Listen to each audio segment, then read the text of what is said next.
Hi అండి. నేను sugar items కోసం మనం డైలీ లైఫ్లో తీసుకునే ఫుడ్ ఐటమ్స్ కోసం ఎక్స్ప్లెయిన్ చేస్తున్నాను. ఒకవేళ మేము ఫుడ్ ఐటమ్స్లో షుగర్ ఐటమ్స్ కనుక తీసుకుంటే, అంటే ఐస్ క్రీమ్స్, కేక్స్ ఇట్లాంటివి, జ్యూసెస్ కానీ బేకరీ ఐటమ్స్ కానీ తీసుకుంటే అది 15 మినిట్స్లో డైజెషన్ అవుతుంది. అంటే యావరేజ్గా చెప్తాను. మనం ఇప్పుడు స్టార్చీ ఫుడ్ ఐటమ్స్కి వస్తే ఫైబర్స్ కానీ, రైసెస్ కానీ, పల్సెస్ కానీ ఇట్లాంటివి స్టార్చీ ఐటమ్స్ కింద వస్తే మనకి 30 మినిట్స్ నుండి 2 అవర్స్ తీసుకుంటుంది డైజెషన్ యావరేజ్గా.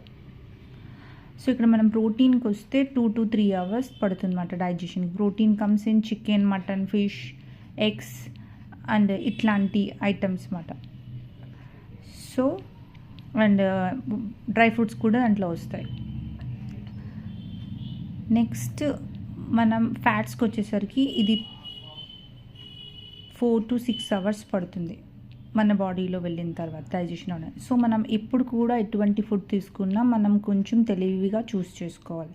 సో ఎంత టైం పడుతుందో, ఎక్కువ టైం పడుతుందో ఆ ఫుడ్ మనం తీసుకుంటే మనకి ఆకలి అన్నది తొందరగా వేయదు. సో రేషియోస్ ఎట్లా ఉన్నాయో అట్లా తీసుకుంటే ఇంకా మంచిది అన్నమాట.